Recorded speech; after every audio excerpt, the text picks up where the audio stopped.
Oke, bismillahirrahmanirrahim. Assalamualaikum warahmatullahi wabarakatuh. Apa kabar semuanya?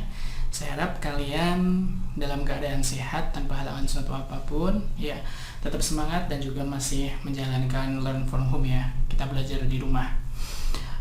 This is my first time making video on YouTube. Jadi ya, saya ucapkan terima kasih juga atas saran dari kalian semua yang kemarin memberikan saran bahwa pembelajaran mana sih yang paling efektif, dan banyak yang request untuk uploading video dengan menjelaskan materi menggunakan YouTube gitu ya. Kemudian saya juga ucapkan terima kasih buat kalian yang sudah memberikan responnya terhadap materi yang sudah saya sampaikan kemarin mengenai pajak penghasilan badan. Semua pertanyaannya bagus-bagus dan saya sudah merangkum, saya sudah memberikan jawabannya.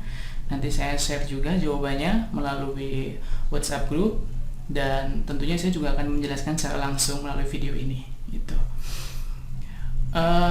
Saya juga berpesan hal-hal yang baik yang sudah kalian jalankan setiap harinya ketika kalian berada di sekolah, tolong jangan ditinggalkan ya. Ketika kalian memulai hari, memulai kegiatan belajar mengajar, kalian membaca Asmaul Husna, itu juga tolong jangan ditinggalkan. Kalian bisa membaca Asmaul Husna setelah sholat subuh sebagai mengawali hari, untuk mengawali hari. Kemudian kalau setiap pagi kalian piket membersihkan kelas, kalian bisa mengganti membersihkan rumah, membantu orang tua, kurang lebih seperti itu, membantu ibu untuk masak dan lain sebagainya. Oke, langsung saja. Saya akan menjelaskan materi mengenai pajak penghasilan badan. Apa sih pajak penghasilan badan itu?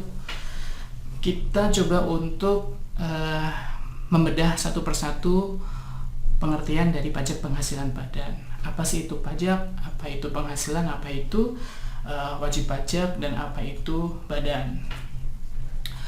Pajak, tentunya kalian sudah belajar pengertian pajak ketika kalian duduk di semester 1 kemarin ya. Pajak adalah iuran wajib yang dibayarkan kepada pemerintah bla bla bla bla kayak gitu ya. Jadi saya tidak perlu lagi untuk menjelaskan lagi apa itu pengertian pajak. Kalian bisa mulai buka lagi catatannya. Kemudian penghasilan ya. Penghasilan apa sih? Penghasilan juga sebenarnya sudah kalian pelajari pada materi sebelumnya. Kan materi sebelumnya kalian belajar mengenai penghasilan orang pribadi. Kalau sekarang penghasilan badan. Perbedaannya kayak kemarin orang pribadi, kalau yang sekarang adalah badan. Penghasilan adalah setiap tambahan kompensasi ekonomi yang diterima orang pribadi ataupun badan ya, baik untuk kegiatan konsumsi ataupun untuk menambah kekayaan. Itu namanya penghasilan. Penghasilan kamu sebagai seorang siswa apa? Tentunya uang saku, itu penghasilan kamu ya. Digunakan untuk apa? Untuk konsumsi. Penghasilan orang tua kamu apa? Tentunya misalnya penghasilan orang tua kamu yang sebagai pekerjaannya sebagai seorang petani ya, setiap panen mendapatkan penghasilan dari hasil panen. Itu namanya penghasilan ya, setiap tambahan ekonomi. Kemudian badan. Badan apa sih? Badan bukan artinya badan ini ya, tubuh itu bukan. Badan di sini artinya adalah suatu organisasi ya, sekumpulan orang dan atau modal ya, orang yang berkumpul yang memiliki modal kemudian membentuk suatu badan yang baik untuk kegiatan bertujuan untuk menghasilkan keuntungan ataupun tidak. Nah, ada macam-macam badan ya. Ada badan yang berbentuk CV, firma, perseroan, kemudian badan usaha milik negara, badan usaha milik daerah, badan usaha milik swasta, badan usaha asing, kayak gitu. Nah, saya juga akan menjelaskan materi terkait PPh badan ini sekaligus merespon tentang pertanyaan-pertanyaan yang sudah saya rangkum. Dan kemarin ada yang tanya penghasilan itu apa aja sih Pak? Banyak ya penghasilan itu. Penghasilan itu kan terdiri dari ada gaji, ada tunjangan, ada honorarium, kayak gitu. Itu adalah penghasilan yang diterima oleh orang pribadi. Kemudian kalian bisa sambil buka materinya yang sudah saya share kemarin. Kemudian ada penghasilan dari kegiatan, ya. Dari kegiatan antara lain misalnya kegiatan workshop, sidang, kemudian ada kegiatan rapat, seminar, kayak gitu. Kemudian ada penghasilan dari bisnis atau usaha. Penghasilan bisnis atau usaha berarti adalah penghasilan yang berasal dari kegiatan usaha atau kegiatan bisnis. Kegiatan usaha itu meliputi apa saja? Ada usaha dagang, usaha jasa, ya, jasa salon, jasa bengkel. Kemudian ada usaha pabrikasi, manufaktur gitu. Kalau pabrikasi, manufaktur itu membuat sesuatu, memproduksi sesuatu. Kemudian ada juga penghasilan dari modal. Nah, modal ini penghasilan yang berasal dari penanaman modal, investasi. Seseorang punya uang, daripada uangnya nganggur, dia menginvestasikan modalnya. Modalnya berupa uang. Kemana? Ya, ke perusahaan, gitu. Kemudian ada penghasilan lain. Penghasilan lain ada hadiah misalnya, kemudian ada royalti, kayak gitu. Kemudian ada yang tanya, apa sih perbedaan dari penghasilan dari usaha dan penghasilan modal? Nah, beda. Kalau penghasilan usaha seperti yang saya jelaskan tadi, berasal dari kegiatan usaha. Kegiatan usahanya yang meliputi jasa. Kalau misalnya punya jasa bengkel, ya usahanya dari misalnya servis. Jasa salon misalnya dari jasa potong rambut, krimbat, kayak gitu. Kalau penghasilan modal ya karena kita menanam modal. Ingat bahwa pada kelas 10 kalian sudah belajar ekonomi bisnis tentang faktor produksi. Balas jasa yang diterima atas penyerahan faktor produksi salah satunya adalah modal. Balas jasanya berupa bunga modal. Berarti itu adalah sebuah keuntungan. Kemudian kemarin ada yang tanya bahwa gratifikasi itu apa sih? Gratifikasi itu pemberian dalam arti yang luas. Pemberian dalam arti yang luas artinya apa ya? Luas, beraneka ragam. Misalnya ada hadiah, kemudian ada uang tunai, kemudian misalnya tiket wisata, kemudian reward misalnya, kemudian misalnya ada barang, kemudian diberikan tiket perjalanan, berikan tiket umroh, paket umroh haji. Itu gratifikasi. Gratifikasi adalah pemberian dalam arti yang luas. Kenapa sih seseorang itu diberikan gratifikasi? Biasanya gratifikasi itu diberikan karena sebagai balas jasa karena telah melakukan sesuatu hal. Itu gratifikasi itu bisa masuk tindak pidana apa tidak? Bisa, ya kan? Kalau misalnya kalian melihat berita di televisi, ada pejabat-pejabat negara yang terseret karena kasus gratifikasi. Mengapa mereka bisa terseret kasus gratifikasi? Karena mereka tidak melaporkan gratifikasi tersebut ke Komisi Pemberantasan Korupsi. Jadi mereka yang mendapatkan gratifikasi, mendapatkan hadiah, ya hadiah pemberian yang dalam arti luas tadi, dalam bentuk apapun itu harus melaporkan ke KPK itu. Dan KPK nanti juga akan menilai apakah ini termasuk gratifikasi atau tidak, kayak gitu. Gratifikasi itu beda dengan suap, ya. Kalau gratifikasi itu tanpa perjanjian. Jadi misalnya saya bekerja terus atas kerjaan yang sudah saya laksanakan tersebut, hasilnya baik, saya diberikan hadiah oleh orang. Nah, dalam bentuk apapun. Nah, saya ada kewajiban untuk melaporkan hadiah tersebut ke KPK. Kemudian KPK menilai apakah itu layak apa tidak, gitu.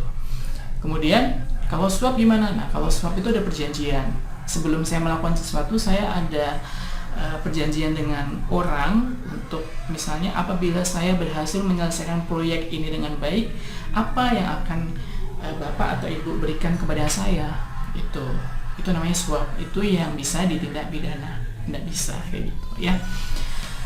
Kemudian saya lanjutkan. Kemudian ada yang tanya, ya, subjek dan objek pajak bedanya apa? Ya beda gitu loh. Kalian coba cermati, ingat lagi tentang struktur dalam pembuatan kalimat dalam mata pelajaran bahasa Indonesia. Karena ada SPOK, subjek, predikat, objek, dan keterangan. Kurang lebih sama. Subjek itu siapa sih? Subjek itu pelaku gitu. Kalau dalam perpajakan berarti pelaku yang melakukan kegiatan perpajakan yang dikenakan ketentuan perpajakan gitu. Kalau objek itu kan berarti kan mengarah ke benda atau hal yang dikenai perbuatan. Berarti di sini adalah hal yang dikenai pajak. Kalau ini penghasilan berarti objeknya apa? Berarti objeknya adalah penghasilan gitu. Nah, subjek pajak itu terbagi menjadi dua ya. Ada subjek pajak dalam negeri dan juga subjek pajak luar negeri gitu. Kalau subjek pajak dalam negeri apa? Ya mereka yang tinggal di Indonesia, ya, berdomisili di Indonesia, melakukan kegiatan ekonomi di Indonesia, menerima penghasilan di Indonesia. Itu namanya subjek pajak dalam negeri. Terus bagaimana sih subjek pajak luar negeri? Subjek pajak luar negeri ya mereka orang Indonesia, WNI yang bekerja di luar negeri gitu, dan dibuktikan dengan identitas pendukung, misalnya bisa paspor atau surat keterangan dari kedutaan besar dan identity card lainnya. Dan juga orang pribadi yang tinggal di Indonesia tidak lebih dari 183 hari dalam waktu 12 bulan. Jadi misalnya ada warga negara asing tinggal di Indonesia, dia tinggalnya tidak lebih dari 183 hari, yang artinya itu 6 bulan ya. Dia dikatakan sebagai subjek pajak luar negeri. Bagaimana kalau misalnya dia tinggalnya lebih dari 6 bulan? Tentunya ada ketentuan-ketentuan khusus yang mengatur bahwa dia harus memperpanjang izin tinggalnya di Indonesia gitu. Kalau semakin lama dia tinggal di Indonesia karena dia bekerja di Indonesia, bisa jadi dia pindah ke warganegaraan dan diakui sebagai atau dirubah statusnya menjadi wajib pajak dalam negeri gitu.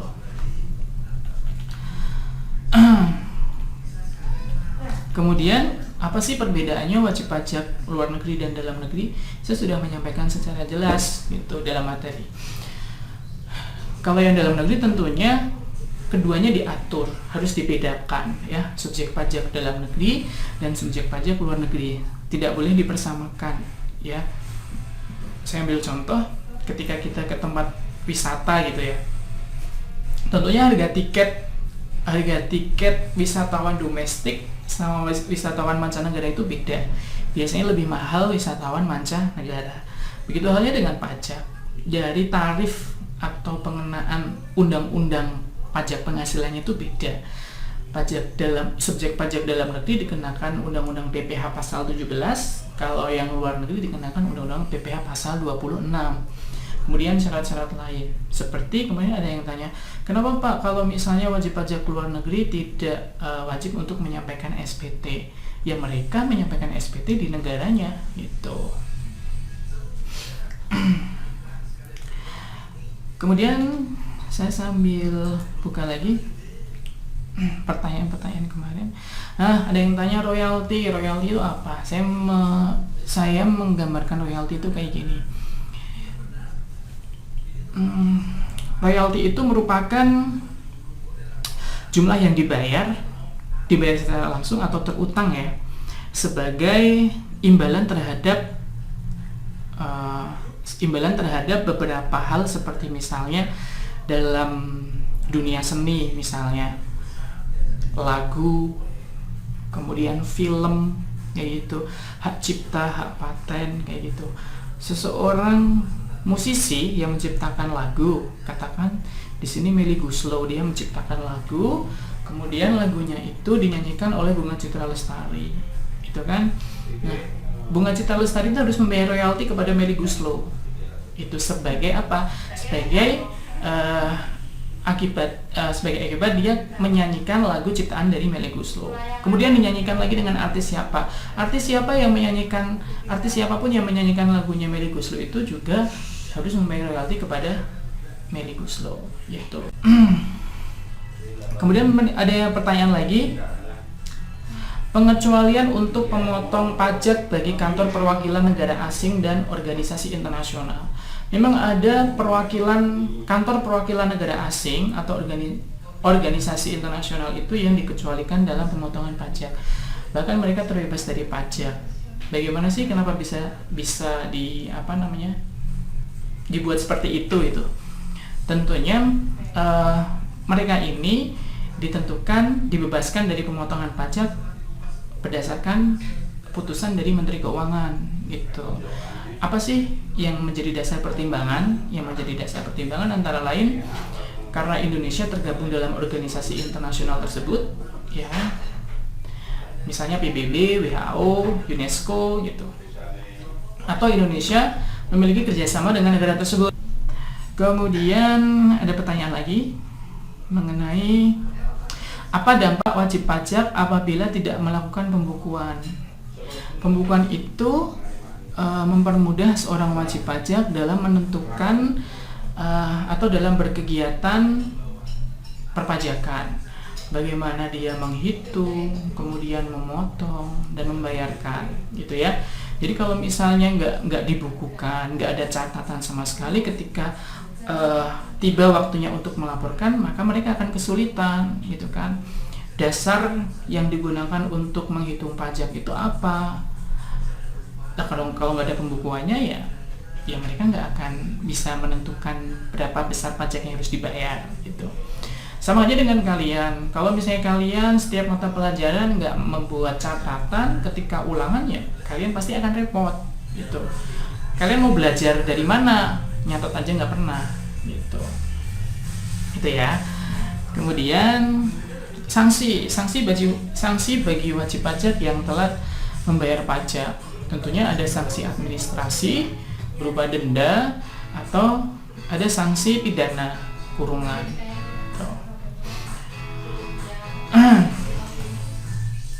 Apa yang dimaksud dengan pesangon dan pihak yang harus membayar pesangon? Pesangon itu adalah kompensasi yang diberikan oleh pemberi kerja kepada pekerja. Pemberi kerja dalam hal ini adalah perusahaan, pekerja di sini artinya ya karyawan, gitu loh. Sebagai akibat dari pemutusan hubungan kerja. Misalnya PHK. Ada seseorang yang bekerja di suatu perusahaan, kemudian dia terkena korban PHK. Nah, maka perusahaan wajib memberikan pesangon kepada karyawan tersebut yang menjadi korban PHK. Nah, siapa yang membayar pesangon? Tentunya perusahaan. Gitu. Apa yang dimaksud pajak atas bunga simpanan anggota koperasi? Bunga simpanan atas anggota koperasi. Anggota koperasi itu mempunyai beberapa simpanan, antara lain ada simpanan pokok, simpanan wajib, simpanan sukarela, gitu. Nah, simpanan itu semacam kayak tabungan ya, kayak kalian menyimpan uang di bank kayak gitu. Simpanan, nah setiap waktu dalam periode tertentu dari simpanan yang distorkan ke koperasi tersebut akan mendapatkan bunga. Nah, bunga atau penghasilan bunganya itu nanti dipotong pajak. Tuh.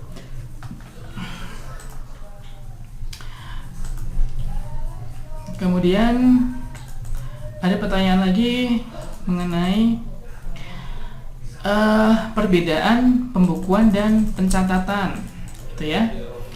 Kalau pembukuan itu adalah suatu proses pencatatan yang dilakukan secara teratur, ya, secara urut, secara kronologis, secara historis, ya. Mengenai apa? Mengenai informasi atau data keuangan, sehingga tujuan akhir dari pembukuan itu bisa diketahui. Ada laporan laba rugi, ada laporan raca, laporan arus kas, kayak gitu. Nah, laporan-laporan inilah yang bisa digunakan sebagai dasar untuk menghitung pajak. Tuh. Nah, kalau pencatatan apa? Pencatatan itu terdiri dari data yang dikumpulkan. Nah, data atau informasi yang dikumpulkan secara teratur juga, gitu. Misalnya tentang tentang transaksi penjualan, tentang transaksi pembelian, tentang transaksi pajak, mencatat PPN, PPN masukan, PPN keluaran. ada stelsel ya, stelsel dalam pembukuan perpajakan. Ada stelsel accrual dan juga stelsel kas. Kalau stelsel kas itu pendapatan dan beban diakui saat terjadinya pengeluaran atau penerimaan uang secara tunai, kayak gitu. Jadi beban dan juga pendapatan itu diakui kalau sudah adanya uang masuk atau uang keluar. Itu. Kalau misalnya ada penjualan barang, ya, penjualan barang secara tunai misalnya, nah itu boleh sudah diakui sebagai penjualan atau pendapatan. Kalau misalnya ada penjualan yang dilakukan secara kredit, itu belum diakui sebagai pendapatan. Jadi bisa dikatakan kalau yang stelsel kas ini tidak mencerminkan keadaan yang sebenarnya. Itu. Tapi kalau stelsel accrual itu pendapatan dan beban diakui saat terjadinya transaksi, ya, saat terjadinya transaksi. Jadi tidak terpengaruh apakah uang itu sudah diterima atau sudah dikeluarkan. Itu makanya kalau yang accrual kita tahu ada penjualan kredit, ada pembelian kredit, kayak gitu. Misalnya dijual barang secara kredit, ya tetap ditulis gitu di jurnal penjualan kredit, kayak gitu. Jurnalnya gimana? Ya piutang dagang sama penjualan, kayak gitu. Tapi kalau yang kas, dia belum diakui sebagai penjualan sebelum uang itu bisa diterima. Intinya di situ. Kalau kas dasarnya itu adalah uang itu diterima atau uang itu dikeluarkan, tapi kalau accrual dasarnya adalah saat terjadinya transaksi. Itu loh, bukan berdasarkan kasnya. Apakah pembukuan dalam bahasa asing sama dengan pembukuan perpajakan biasa? Sama aja ya, yang membedakan adalah bahasanya, menggunakan bahasa Inggris, dan juga mata uangnya. Mata uangnya menggunakan dolar. Kenapa harus dolar? Ya harus dolar karena dolar merupakan mata uang internasional yang sah, yang diakui oleh semua negara. Jadi transaksi ekonomi yang berskala internasional itu satuan mata uangnya adalah dolar. Kemudian ada yang minta penjelasan lagi untuk pembukuan dalam bahasa Indonesia. Pembukuan dalam bahasa Indonesia itu menggunakan angka Arab. Angka Arab itu ya 1, 2, 3 ya, terdiri dari 10 digit mulai dari 0 sampai dengan angka 9. 0, 1, 2, 3 sampai 9 itu angka Arab. Kenapa jangan dipikir angka Arab itu kayak angka yang ada di Al-Qur'an gitu ya. Enggak, itu angka Arab tuh ya 0, 1, 2 sampai 9 kayak gitu. Menggunakan huruf Latinnya A, B, C, D, E sampai Z gitu. Menggunakan bahasa Indonesia, satuan mata uangnya adalah rupiah. Itu udah ketentuan. Oke, saya rasa cukup ya ini untuk yang respon. Kemudian saya sedikit menambahkan lagi mengenai materi yang selanjutnya terkait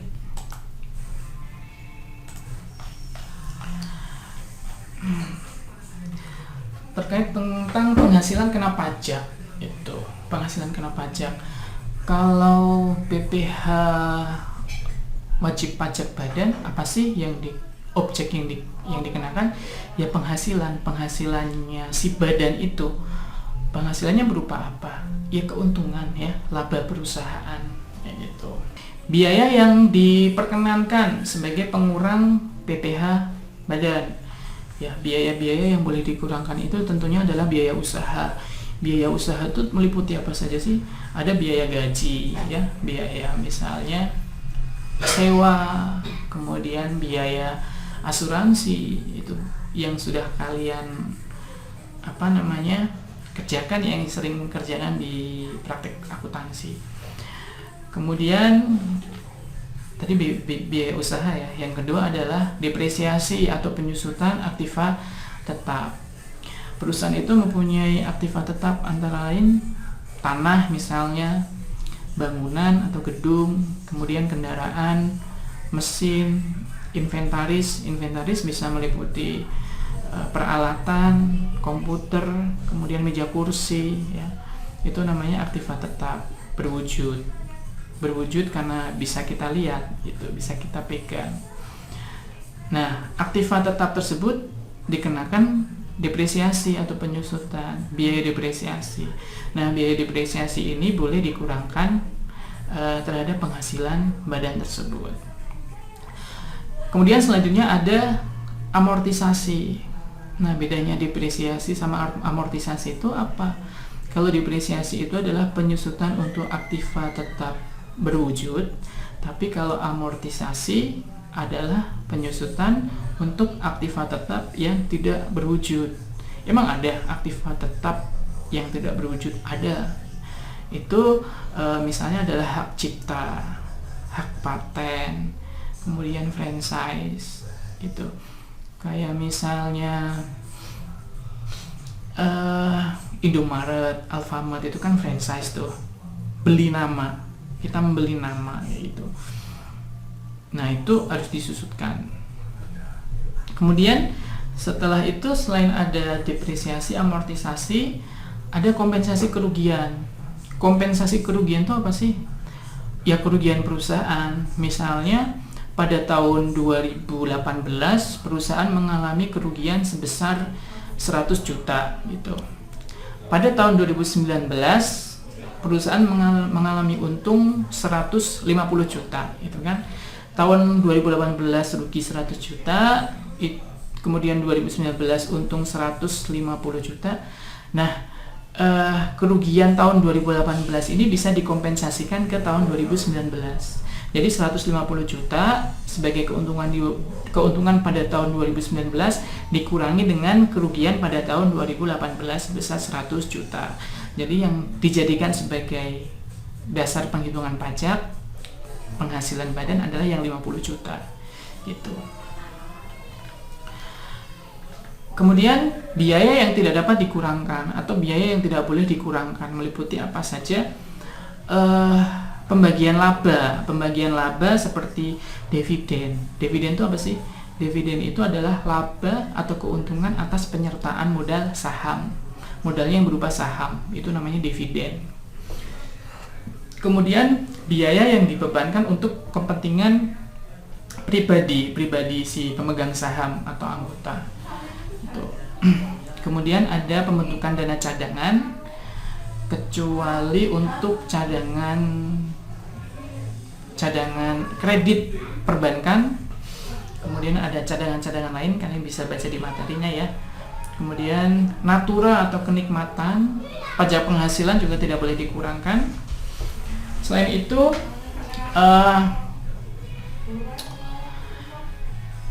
biaya-biaya yang digunakan untuk kepentingan pribadi gitu. Misalnya ngambil uang untuk wisata kemana, mengambil uang untuk membeli barang atau hal yang sifatnya bukan untuk kepentingan perusahaan tapi kepentingan pribadi, itu juga nggak boleh dikurangkan itu ya. Nah, saya kira cukup sekian ya penjelasan dari saya. Seperti biasa, saya mengirimkan materi untuk pajak penghasilan badan yang part 2. Silakan kalian memberikan respon. Tolong responnya itu kalau misalnya ada materi yang belum jelas, jangan tentang pengertian ini, pengertian itu, kalian bisa cari itu di internet gitu ya. Tapi tolong pertanyaannya itu yang membangun atau mengembangkan pengetahuan itu. Terus silakan kirim ke email saya. Subjeknya kalian isikan nama kalian dan juga kelas. Kemudian pertanyaannya isikan di kolom pesannya gitu ya. Saya akhiri, cukup sekian. Wassalamualaikum warahmatullahi wabarakatuh.